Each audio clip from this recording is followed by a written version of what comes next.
spiega anche perché mi sono dedicato molto all'11 settembre.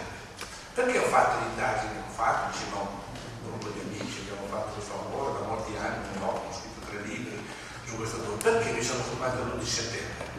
Perché l'11 settembre è il paradigma, è la prova provata che il sistema dell'informazione funziona esattamente al contrario.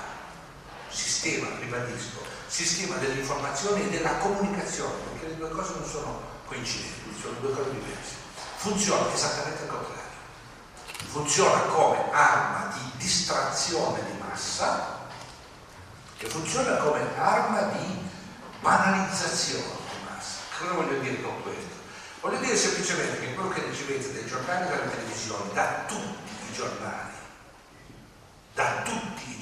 e da tutte le televisioni, quello che ricevete è la spiegazione più semplice, più stupida, sempre falsa, di fatti complicati.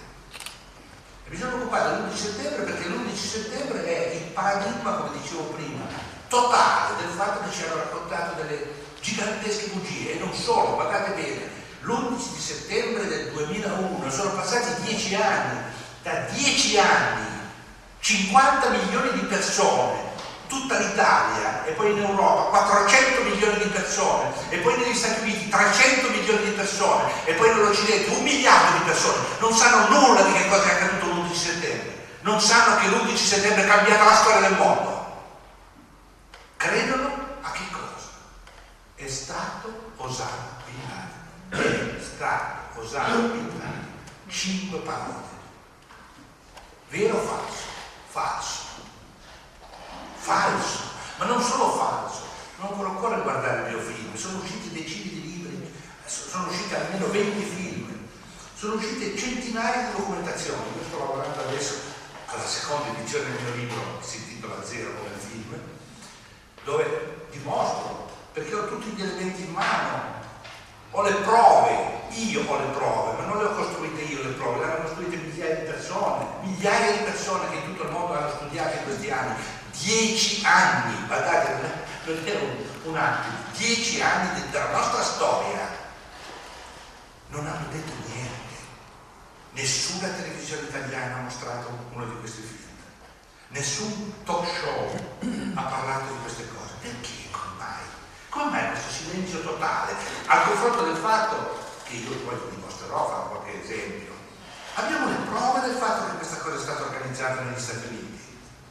Abbiamo le prove, non degli indizi, non dei sospetti. Il film, quando lo vedrete, se lo vedrete, sono 7, 8, 10 domande. Allora, 3 anni fa dicevamo, spiegateci perché questo non sta in piedi. Avete fatto un'inchiesta, hanno fatto un'inchiesta ufficiale, si chiama Rapporto della Commissione di Stato, Congresso degli Stati Uniti, promossa dal Presidente Bush allora, dal Congresso degli Stati Uniti, al Senato. Ci sono 10 commissari, senatori, il massimo possibile, 100 persone hanno lavorato per 1 anno e mezzo. Come mai non ci avete dato le prove? Come mai non avete i documenti? Come mai avete raccontato delle palesi bugie? Perché ci avete raccontato queste bugie? Si può dimostrare che sono bugie. Silenzio. Nessuna televisione mostra queste cose. Perché? Per 10 anni. Per 10 anni. E se non fosse successo niente, va bene. Non è successo un sacco di cose che ci riguardano anche da vicino. Ci sono state 2 guerre, 2. Prima l'Afghanistan e poi l'Iraq. In queste guerre sono stati uccisi centinaia di migliaia di persone sulla base di una menzogna. La menzogna che ci hanno raccontato l'11 settembre è la menzogna che ha permesso di uccidere soltanto in Iraq, secondo valutazioni molto attendibili, quasi 400.000 persone. Quindi, come vedete, cominciamo ad avere alcuni dettagli sul fatto che le cose più importanti che accadono noi non le conosciamo, non sappiamo nulla, ci mettono davanti un falso Osama Bin Laden, ci parlano di Al-Qaeda che non esiste, siamo tutti impegnati nella lotta contro il terrorismo che non si sa che cosa sia, perché se l'interpretazione che io do è giusta, io credo che lo sia e sia dimostrabile. Primo, il rapporto ufficiale d'inchiesta, quello che si chiama in inglese 9/11 Commission Report, è integralmente falso. È uscito recentemente un libro che è stato scritto non da me ma da un giornalista americano che si chiama Philip Shannon, intitolato La Commissione, The Commission in inglese. E questo Shannon è un giornalista del New York Times, non è l'ultimo arrivato, è quello che ha scritto per il New York Times tutti i più importanti reportage sulla commissione d'inchiesta durante l'anno e mezzo in cui ho lavorato alla commissione. Secondo questo giornalista, che non crede nella mia idea del fatto che l'11 settembre è stato organizzato da una parte dei servizi segreti, poi faccio una breve notazione a questo punto fra un minuto, dicevo, Shannon, l'autore, non crede alla teoria secondo cui abbiano partecipato i servizi segreti americani a questa operazione, o pezzi dei servizi segreti. E tuttavia lui scrive delle cose straordinarie, ve ne dico una sola, così, che io considero come la pistola fumante. Sapete cos'è la pistola fumante? È la prova. I due piloti, non so chi di voi è familiare con l'11 settembre, ma ci sono alcune cose che sono proprio clamorose. I due piloti che avrebbero pilotato il volo American Airlines numero 77 che avrebbe colpito il Pentagono, sapete che uno degli aerei, secondo la teoria ufficiale che è scritta nero su bianco nei documenti del governo degli Stati Uniti d'America, i due piloti che avrebbero pilotato questo aereo non solo non sapevano pilotare un aereo, ma c'è di peggio, abbiamo i documenti che questi due signori hanno vissuto per un anno prima dell'11 settembre a San Diego in California in casa di un agente dell'FBI. Sorpresa. Allora questi signori erano sotto controllo o non erano sotto controllo?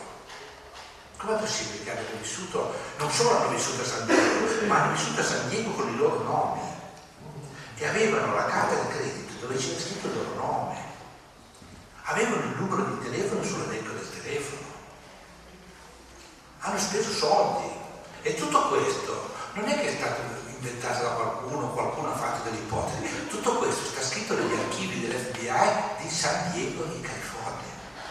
Quindi vuol dire che questi due presunti terroristi, sottolineo presunti, perché non sappiamo chi erano, non sappiamo se erano sugli aerei, sappiamo che non sapevano pilotare gli aerei, ma stavano illegalmente negli Stati Uniti da un anno sotto il controllo dell'FBI.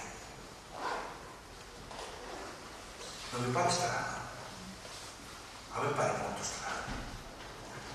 E questo fa parte della commissione d'inchiesta, che non è quella. Questi documenti sono contenuti in una commissione d'inchiesta del Senato degli Stati Uniti d'America che ha lavorato nel 2002 e inizio 2003.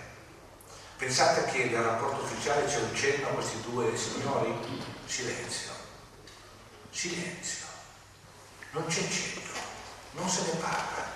E questa gente dell'FBI che li ha ospitati in casa, qualcuno sa chi è, sappiamo il nome e il cognome, ma dove è andata a finire? Qualcuno l'ha interrogato, qualcuno è andato a chiedergli qualcosa? Niente, non si sa niente, nessuno è indagato e sono 10 anni